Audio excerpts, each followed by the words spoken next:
تو اپنی اولاد کو درود سکھائیں تاکہ حق کا دامن بھی ان کے ہاتھ میں رہے، حضور کی قربت بھی نصیب رہے، ان کو قلبی فکری طہارت بھی نصیب رہے، ان کی زبان میں بھی کھنڈ اور شہد گلا رہے، اور ان کو حضور علیہ الصلوۃ والسلام کی زیارت کی دولت سے بھی جو ہے وہ مالا مال کر دیا جائے اور سعادت بخشی جائے۔ دوسرا کام علامہ اقبال کہتے ہیں جو ہمارے کرنے کا یہ ہے، وہ یہ ہے کہ اپنی اولاد کو حضور کی سیرت پڑھائیں تاکہ صاحب سیرت سے ان کا پیار پیدا ہو۔ بالخصوص 4 سال سے لے کر 7 سال کا جو بچہ ہے یہ واقعات میں دلچسپی رکھتا ہے، تو اس عمر کا جب بچے ہوں تو اس عمر کے بچوں کو حضور کی سیرت کے چھوٹے چھوٹے واقعات جو ہیں وہ ان کے سامنے رکھنے چاہیے تاکہ انہیں ذہن نشین ہو جائے، ان کی زبان کے اندر، منہ بولی کے اندر۔ ویسے بھی جو باتیں بچپن میں بچوں کو بتائی جاتی ہیں ساری زندگی ساتھ رہتی ہیں، وہ ان الفاظ کے ساتھ ان کو یاد رہے نہ رہیں لیکن ان کے تحت شعور میں باقی رہتی۔ یہ ہمارے جو مسلمانوں میں یہ مروج ہے، یہ سنت ہے کہ جب بچہ پیدا ہو تو اس کے کان میں اذان دی جائے۔ تو کچھ لوگوں نے اس پہ ریسرچ کی ہے کہ بچہ جب ابھی سکی ماں کی بولی نہیں جانتا ہوتا، اس کے کان میں عربی کی اذان دلوائی جاتی ہے۔ یہ مسلمان کیا کرتے ہیں کہ ابھی تو وہ سکی ماں کی بولی نہیں سمجھ رہا ہوتا تو اس کو عربی میں سنایا جاتا ہے اذان۔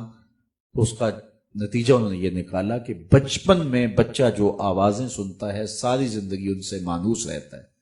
مسلمانوں نے ایک سوچا کہ بچہ جب پیدا ہو سب سے پہلے اللہ کی بڑائی کی آواز ان کے کان میں پڑے، تو بچپن کے اندر جو باتیں سنتا ہے، جو چیزیں دیکھتا ہے، تو بچے کے اندر وہ چیزیں داخل ہوتی ہیں۔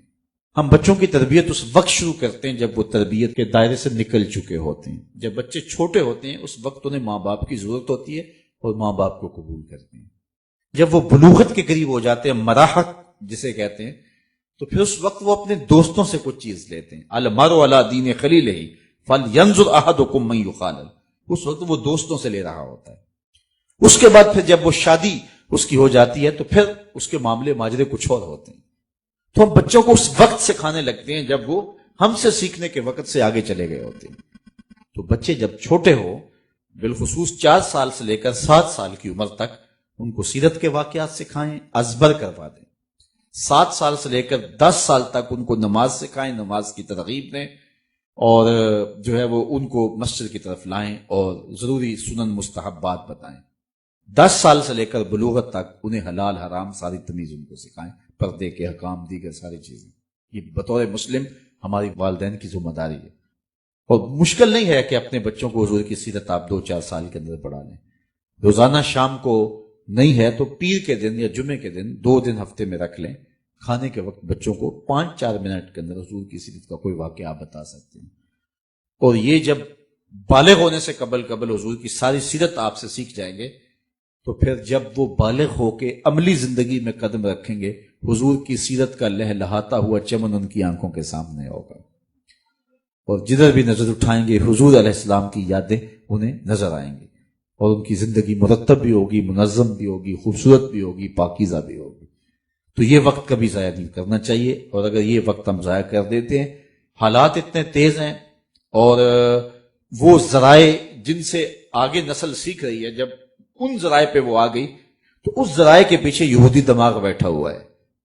تو پھر اس وقت آپ اپنے، چونکہ کوڑے کاغذ پہ آپ لکھ لیں گے تو جو چاہیں گے لکھ لیں گے، جب کسی کاغذ کے اوپر کچھ لکھا جا چکا ہو تو اس وقت لکھیں گے تو وہ رزلٹ نہیں ملتا ہے۔ ہم اس وقت لکھنا شروع کرتے ہیں جب وہ کاغذ کوڑا نہیں رہتا۔ تو بچے کو بچپن کے اندر سنبھالنا یہ والدین کی ذمہ داری ہے۔ تیسرا کام، علامہ اقبال کہتے ہیں کہ انسان فطرتاً حسن پسند ہے، اس کی طبع میں ہے، اس کی فطرت میں ہے کہ وہ حسن کی طرف مائل ہوتا ہے۔ کوئی زیادہ ہوتا ہے، کوئی تھوڑا ہوتا ہے، لیکن یہ فطرت ہے انسان کی، وہ حسن پسند ہے۔ حسن کہیں بھی ہو اس کا رجحان قلب ادھر ہو جاتا ہے، دل ادھر لڑک جاتا ہے۔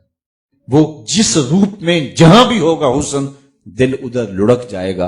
اقبال کہتا ہے جب یہ طے شدہ ہے کہ انسان حسن کی طرف مائل ہوتا ہے تو آؤ نہ پھر اسے ادھر لے جائیں جہاں حسن بھی پانی بھرتا ہے اور عشق بھی غلامی کرتا ہے، اسے شہنشاہ حسینہ کی چوکھٹ پہ لے جائیں تاکہ اس کا دل حضور کے ساتھ وابستہ ہو جائے۔ کیونکہ حسن تو وہ ہیں جو تجلی ہے حسن مطلق کی نا، باقی حسن تو ادھورے ہیں، میرے رسول کا حسن پورا ہے۔ باقی حسن بے وفا ہیں، میرے رسول کا حسن با وفا ہے۔ یہ گاڑیوں کے پیچھے لکھا ہوتا ہے صنم بے وفا، تو یہ اس ادھورے حسن کی کہانی ہے، یہ اس ادھورے حسن کی بے وفائی کا احتجاج ہے کہ بے وفائی ہوگی، روتے پھرتے ہیں، اپنے نفسیات کو یوں لکھ لیا کہ میرے محبوب نے مجھ سے بے وفائی کر دی، اور گاڑیوں کے پیچھے لکھ کے گھوم رہے ہیں صنم بے وفا۔ میں کہتا ہوں صاحب تو نے پیار اس سے کیا جس نے بے وفائی کی، آ تجھے وہ چوکھٹ بتاؤں جو ہاتھ پکڑتا ہے تو حشر کے دن بھی نہیں چھوڑتا، اس سے محبت کا دم بھر، وہ حسن جو اللہ کو بھی بھا گیا، ایسے پیارے سے محبت کیجیے۔ تو حضور کے ساتھ جب تعلق جڑے گا، اپنی اولاد کو بتائیں کہ بڑے حسین ہیں زمانے میں، لیکن جو حسن رب نے محبوب کو دیا، مکھ چند بدر شاہ شانی ہے، متھے چمک دی لاٹ نورانی ہے، کالی زلف تے اکھ مستانی ہے، مخمور رکھی ہن مد بھری